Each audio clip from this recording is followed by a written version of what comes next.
Flamengo precisa de um gol apenas para igualar o confronto, quem sabe levar para os pênaltis. Se conseguir o segundo gol logo na sequência, aí é uma beleza, hein? O Flamengo tem qualidade para isso. O Flamengo tem qualidade para avançar para cima desse Peñarol. Todas as lamentações, as críticas e o pessimismo, nesse momento, precisam ficar de lado. Torcedor do Flamengo ontem já fez o Aeroflá, apoiando a equipe no embarque para Montevidéu. E o Flamengo vai com tudo para cima do Peñarol. Mauro César, você direto aí do Uruguai, nessa super cobertura da Jovem Pan. A sua expectativa para esse Peñarol e Flamengo, Mauro? Acho que teremos um jogo bem diferente daquilo que foi na semana passada, né, pela maneira como o Flamengo se prepara para esse jogo, né? O Flamengo errou muito no jogo passado, em todos os sentidos, né? A atuação foi muito ruim, o time muito apressado, acelerando todo o tempo. O próprio gol do Peñarol começa num erro de passe do Pulga, forçando muito passe por dentro, tentando entrar na defesa do time uruguaio, muito fechada, de forma muito abrupta, né? Esse tipo de adversário muito fechado, você tem que gerar a bola, ter paciência, trabalhar, encontrar o momento certo do passe que vai furar o bloqueio defensivo adversário e colocar alguém em condições de finalizar. E o Flamengo não teve essa paciência. E depois de sofrer o gol, isso piorou. Então acelerava o tempo todo, muito afoito, errando demais. Ainda assim, criou possibilidades. Poderia ter feito gols no plural, né? Teve chances no primeiro tempo. Plata cabeceou a bola na trave. Bruno Henrique perdeu um gol cara a cara com o goleiro Aguerre. O Arrascaeta chutou uma bola que quicou e o goleiro conseguiu espalmar. Muito difícil. Chances claras de gol. No segundo tempo o time também criou, mas de forma muito abrupta e muito atabalhoada, né? Foi um Flamengo muito apavorado, né? Sempre com pressa, sem a calma necessária num cenário como aquele. Agora, acho que dessa vez a preparação foi, em tese, adequada. O time... o Flamengo largou o campeonato... Gente, o Flamengo largou o Campeonato Brasileiro, não foi domingo contra o Grêmio. Domingo era necessário jogar com o time de reservas. O Flamengo largou o campeonato quando enfrentou o São Paulo no Morumbi num sábado à noite, e esse jogo foi entre as duas partidas diante do Palmeiras pela Copa do Brasil. E o Flamengo, enfrentando Palmeiras e depois São Paulo, depois Palmeiras, priorizou o quê? Os jogos da Copa do Brasil. E colocou um time cheio de reservas contra o São Paulo e perdeu por 1-0. Pouca gente se lembra, mas naquele momento o Flamengo era o líder do campeonato com um jogo a menos. Então você tem a liderança com um jogo a menos e me põe um time reserva e perde. É uma avacalhação. Por conta de um jogo de Copa, não importa qual adversário. Não importa, era o Campeonato Brasileiro. Ali ficou claro que o Flamengo ia priorizar as Copas e não o Campeonato Brasileiro. Priorizar a Libertadores, todo mundo concorda, me parece, mas priorizar a Copa em detrimento do campeonato quando você lidera a Série A, para mim é um absurdo completo. E não é uma decisão do Tite, é uma decisão institucional que conta com a composição do técnico, que não contesta, apenas aceita, apenas acata e executa, então também participa disso aí. Então o Flamengo, no fim de semana, agiu, acho que corretamente. Eu já até expliquei isso antes, né? No domingo a gente falava sobre isso no Canelada. Se o Flamengo manda a equipe titular jogar no domingo à noite, eles só teriam um dia de treino, que seria o dia de ontem, antes da viagem para Montevidéu. Hoje vai ter um treino aqui no Centro Esportivo Luiz Soares, que é um treino mais leve, que é véspera de jogo, e antes não haveria condições por conta de viagem a Porto Alegre, logística difícil, o aeroporto de Porto Alegre está fechado, você tem que decolar na base aérea de Canoas, mas o raio-x é feito no aeroporto Salgado Filho, é uma complicação. E não haveria como treinar mais do que um dia. Eles treinaram sexta, sábado, domingo, segunda, terça. 5 dias. Sexta um treino muito leve, que foi o dia seguinte ao jogo, mas 4 dias de treinos mais intensos, mais um trabalho final hoje à tarde já aqui em Montevidéu e o jogo na quinta-feira. Então a preparação muito mais adequada para você recuperar fisicamente, treinar fisicamente, tecnicamente. E conversando com pessoas do Flamengo, uma das coisas que me disseram foi que de fato eles admitem internamente que o time foi afoito, que não pode ser assim. Acho que vai ter que ter um comportamento defensivo, embora tenha que vencer, acho que parte da defesa esse jogo, correto, perfeito até, não pode tomar gol. Se tomar um gol ele tem que fazer 2 pelo menos para levar para os pênaltis. Então o Flamengo tem que ter um bom desempenho defensivo e paciência para construir uma eventual vantagem. Aqui, o que se percebe claramente, ontem até eu fui no clube, fui na loja do clube, circulei bastante aqui por Montevidéu, é um otimismo que vai além do que os uruguaios imaginavam antes do início do confronto. Por quê? O empate já era considerado pelo Peñarol um excelente resultado. Uma derrota por 1-0, um resultado bem aceitável, até tomando por base o que aconteceu no ano passado, quando o Olímpia perdeu por 1-0 e depois virou, atuando em Assunção e eliminou o Flamengo. E aconteceu o quê? Eles ganharam o jogo. O Peñarol venceu a partida. Então foi muito melhor do que a encomenda. Isso gerou um otimismo muito grande. Se você, inclusive, observar, até em redes sociais, aqui nas ruas também, você percebe que é muita animação. Eu diria com toda a segurança que os torcedores do Peñarol que irão ao estádio Campeão del Siglo amanhã e que esgotaram os ingressos antes mesmo da partida da semana passada, nenhum deles vai para lá para ver disputa de pênaltis. Eles vão para lá certos de que vai confirmar a classificação, mantendo a freguesia do Flamengo, que nunca fez um gol no Peñarol na história desse confronto. 82, 2019 e agora. 19 fases de grupos, 82 eliminação do Flamengo diante do Peñarol no Maracanã, gol do Jair, e agora essa disputa que está em curso.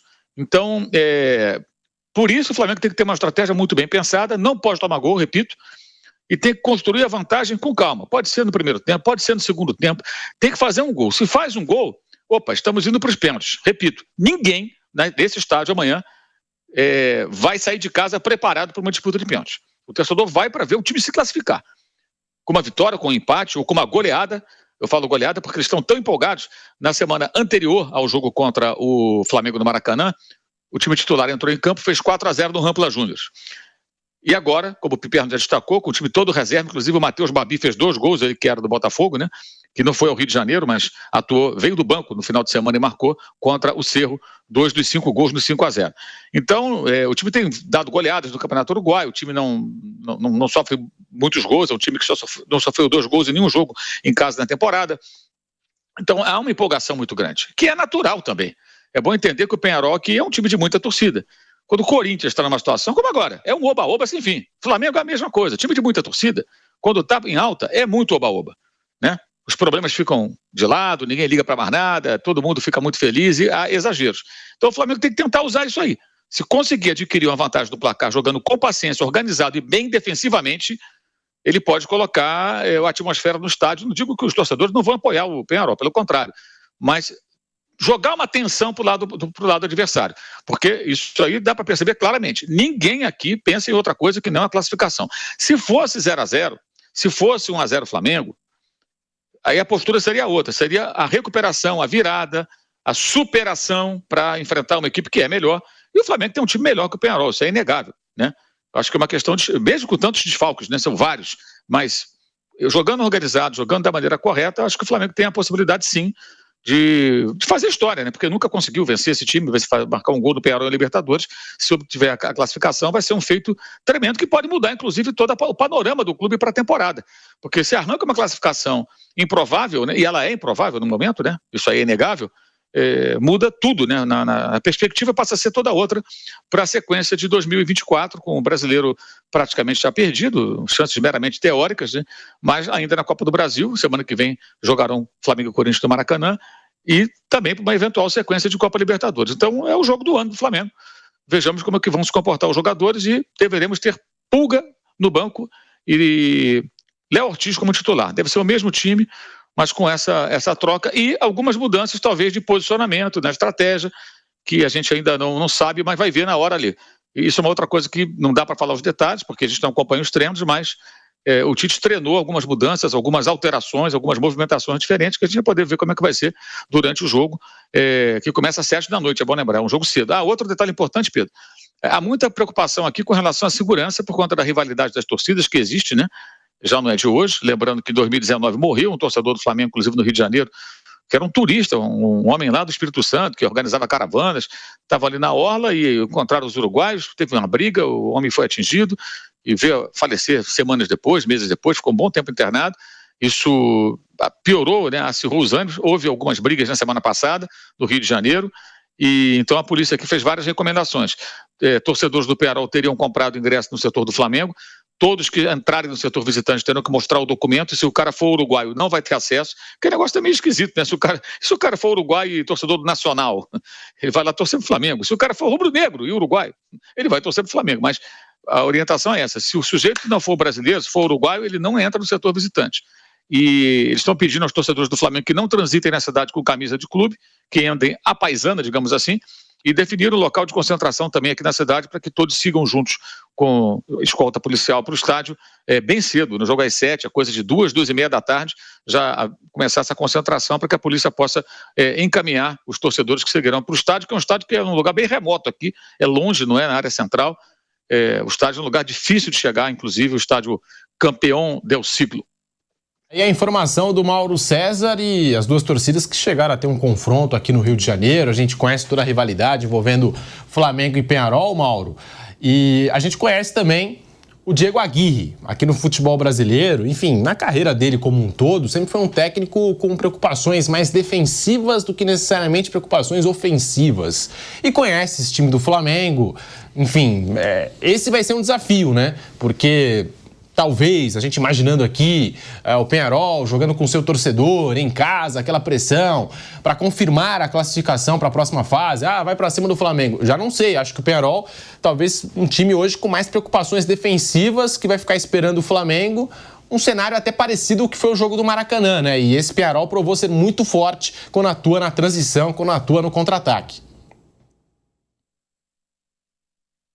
Peñarol, os times do Aguirre, né? Não é o Peñarol. Ele treinou Inter, treinou Atlético, né? Treinou São Paulo em 2018. Ele treinou vários times do Brasil. Os times do Diego Aguirre só jogam em transição. Você pode ver um time do Aguirre jogar pressionando a saída do adversário, subindo as linhas ali, circunstancialmente. Tiver dificuldade, tendo que vencer, mas está em vantagem. Então, eu acredito sim que o Peñarol não vá. Pode até fazer uma pressão inicial no calor da torcida, mas a estratégia não vai ser essa. A estratégia vai ser de chamar o Flamengo para o seu campo. E aí que entra o desafio. O Flamengo jogar no campo do Peñarol, ok. Se o jogo se apresentar dessa maneira, que o faça. Mas não dá para fazer isso da maneira que fez no Rio de Janeiro. O time adversário fechado tem que esperar a hora certa da finalização, trocar passe, reter a bola. Não pode ficar perdendo bola rapidamente e com a defesa muito desorganizada. O Flamengo perdia a bola, o Peñarol contra-atacava, sempre tinha perigo. E o Peñarol tem boas armas de contra-ataque, né? Boas inversões de jogo. O próprio gol acontece. A bola começa pela esquerda, inverte para o lado direito, volta para o lado esquerdo e tem a finalização do Cabreira e o gol. Então, conhecendo melhor o adversário, eu acho que tem que tomar todo cuidado. E se tiver que jogar com a bola, jogar dentro do campo do Peñarol, que é muito provável que aconteça, concordo totalmente com você. Acho que o Peñarol vai por aí, vai ter essa postura, fazê-lo sem se expor demais e, repito, com muita paciência. Com muita paciência. Aquela paciência que às vezes o torcedor não entende, né?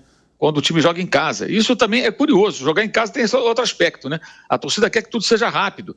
Uma das coisas mais comuns que mostram que às vezes o torcedor não está entendendo as circunstâncias do jogo, e você vem com vários times, é o time da casa jogando com a bola, o adversário fechado, e quando alguém recua a bola para a linha de zagueiros e volta até no goleiro, que é uma maneira até de você fazer com que o adversário saia um pouco lá de trás, né? Vem me marcar um pouquinho aqui fora, sai daí, está intocado aí. E as pessoas não entendem, porque acham que tem que ficar o tempo todo ali, e nem sempre é possível, você não consegue entrar se a defesa adversária estiver bem fechada. Aí começa a fazer o quê? Começa a cruzar a bola, vira um jogo aleatório. Então é um jogo de paciência, e é provável que seja de fato um jogo de paciência para o Flamengo, porque o Peñarol, mesmo em casa, repito, pode ser que pressione no começo, no calor da torcida, vai ser uma atmosfera muito hostil para o Flamengo. A torcida do Peñarol é uma torcida tremenda, vai fazer uma festa certamente como poucas, né? Vai ter multa da Conmebol e tal, e que se dane, tem mais é que fazer festa mesmo, pirotecnia, tudo aquilo que a gente vê no futebol sul-americano e que eles estão tentando matar. Mas na hora que a bola rolar, a tendência é o Peñarol ser um time mais cerebral, acho que não tão empolgadão assim, para ir para cima o tempo todo e se expor, até porque o Flamengo tem jogadores rápidos, no caso o Bruno Henrique e o Plata são jogadores velozes, né? E que podem encontrar espaços e dar trabalho para a defesa do time uruguaio. Piperno, Bruno, Vampeta, essa preocupação defensiva é pertinente porque o cenário do jogo deve ser parecido com o do Maracanã, mas diferente do Maracanã, o Flamengo não pode ficar tão vulnerável. Tem que atacar, tem que ter paciência, o controle da posse de bola e não pode ceder tantas oportunidades no contra-ataque para esse Peñarol do Diego Aguirre. Piperno. O jogo vai ser longo, o Flamengo vai ter a posse de bola na maior parte do tempo. Para mim isso está muito claro. Então, não há por que imaginar que tem que resolver o jogo em 5, 10, 20 minutos. Não, o Flamengo tem que ir naturalmente tentando identificar os seus atalhos no jogo, as vulnerabilidades do sistema defensivo do Peñarol, que certamente vai se fechar bastante. Veja, A gente tradicionalmente não vê times uruguaios saindo muito para o jogo. Ainda mais numa situação como essa, em que o Peñarol joga em casa e tem a vantagem construída lá no Rio de Janeiro. Então, vai ser um Peñarol cauteloso, sim, congestionando mais o meio-campo, jogando com as linhas próximas. É um Peñarol que... esse Peñarol do Aguirre, né, gosta de jogar nesse 4-4-2, ele bloqueia muito bem as laterais do campo, deixa os dois atacar. O próprio Cabreira, que fez o gol, é um jogador que fecha o lado direito, né, e preserva dois, enfim, jogadores que se movimentam mais à frente, mas esses caras também funcionam como uma primeira linha de contenção, tentando aí atrapalhar a criação vindo de trás, né, a construção que sai dos homens de trás. Então, certamente, até por conhecer o futebol brasileiro e as características do time do Flamengo, que eu imagino inicie com o Léo Ortiz, o Aguirre, muito provavelmente, vai, enfim, pedir para esses dois jogadores exatamente tentarem minar esse trabalho de construção que o Flamengo deve iniciar lá com o Léo Ortiz, que é um jogador de bom passe, mas que não vai ter tanta liberdade assim para sair tocando, para sair criando, até porque, enfim, como eu disse, o Aguirre conhece bem esses jogadores. Então, assim, vai ser um jogo de paciência, as oportunidades elas vão naturalmente surgindo, é claro, enfim, o Peñarol também não tem um sistema defensivo perfeito. Agora, o mais importante é o Flamengo saber, entender o jogo e entender que o jogo é longo, não vai ser resolvido em poucos minutos. Agora, o Mauro chamou atenção para a questão enfim, da segurança. Veja, eu me lembro, por exemplo, de um jogo em 2017, Peñarol contra o Palmeiras, lá, aquele jogo foi 3-2, que depois o Eduardo Batista fez um desabafo ao final, mas que teve muita pancadaria no final, Felipe Melo, enfim, distribuindo e levando sopapos e tal, mas a torcida do Peñarol também pressionando bastante a torcida do Palmeiras. Então, isso tradicionalmente acontece lá. Não vai ser um clima tranquilo, não vai ser um clima tão civilizado assim. A gente sabe como é Libertadores. Então, também, em relação a isso, um jogo de alto risco. E esses confrontos contra uruguaios, eles têm alguns tabus esquisitos e indecifráveis, né? O Flamengo, em 5 jogos, não fez gol contra o Peñarol. O Palmeiras, por exemplo, todos os confrontos contra o Nacional, ele acabou sendo eliminado. Vai saber por quê, né? Enfim, até porque, na maioria das vezes, esses times brasileiros eram melhores que os uruguaios. E, sei lá por quê, por fatores muito estranhos, às vezes acabam sendo eliminados. O clima sempre fica tenso, né? A temperatura vai lá em cima em jogos no Uruguai, especialmente contra o Peñarol. Mas o detalhe o Flamengo, na última edição de Libertadores, foi eliminado fora de casa, teve o episódio lá, Olímpia, do nosso pilhado, né? Foi eliminado e não venceu nenhum jogo fora. Nessa atual edição de Libertadores, eu estava dando uma olhada aqui, um empate contra o Milionários e 3 derrotas, sendo 2 para o Bolívar fora de casa. O Flamengo ainda não venceu na condição de visitante. Vai ter que se superar muito, né? Vai ter que fazer um jogo assim, muito além da expectativa esse Flamengo, Vampeta. Talvez a melhor atuação, o Flamengo vai ter que fazer a sua melhor atuação na temporada 2024. Vai ter que se superar esse Flamengo do Tite. Você pega, né, Pedro? Estamos no mês de setembro, chegando daqui uma semana, estamos em outubro, né? Um Flamengo que tem jogadores internacionais, jogadores importantes, a gente sabe aí a qualidade do plantel do Flamengo, não só em relação ao futebol brasileiro, ao futebol da América do Sul, né? Treinador que estava em Copa do Mundo, tudo feio, e pode acabar, né, tudo isso na quinta-feira se o Flamengo não jogar o que tem que jogar. O Campeonato Brasileiro, mesmo com um jogo a menos, se ganha o jogo contra o Internacional em Porto Alegre, né? Ele fica 8 pontos ainda atrás do Botafogo, e não vamos esquecer que tem outro concorrente a título, que é o Palmeiras, também que está ali a 3 pontos do Botafogo. Esse plantel é montado para ganhar só a Copa do Brasil, que aí vai sobrar a semifinal da Copa do Brasil, né? Então, os jogadores do Flamengo, comissão técnica, que estão tudo lá, deve estar, diretoria. Se nós aqui estamos analisando friamente, os caras lá também estão pensando nisso tudo que pode acontecer, né? Agora, tem equipe, tem time, tem jogadores de qualidade para poder reverter? Tem. A gente aponta isso. Você deu aqui o scout do Flamengo nessa Libertadores. Quantos jogos fora de casa o Flamengo ganhou? né? Nenhum. Ano passado também não ganhou nenhum fora. Então vai ter que jogar muito, É uma equipe que tem um treinador que já trabalhou no Brasil e conhece bem. É uma equipe que tem 5 títulos de né, Libertadores. Aí vai caber ali aos jogadores entender, ó, velho, se a gente não ganhar, não passar, acabou o ano, ainda tem a Copa do Brasil, mas eu acho que um plantel desse não foi feito para ganhar a Copa do Brasil. Não foi feito só para ganhar a Copa do Brasil. Está pensando no Brasileiro e Libertadores. O Mauro falou que quando teve aquele que popou contra o São Paulo, pensando em competições de mata-mata, né? De repente, aí, o brasileiro está ficando para trás, vai ter jogos difíceis, mas o jogo do ano para o Flamengo é esse jogo de amanhã. Aí, pelo menos de amanhã. Daqui a pouco a gente fala assim, passar, ó, o jogo do ano é o da semifinal, mas no momento é tudo para amanhã, Pena.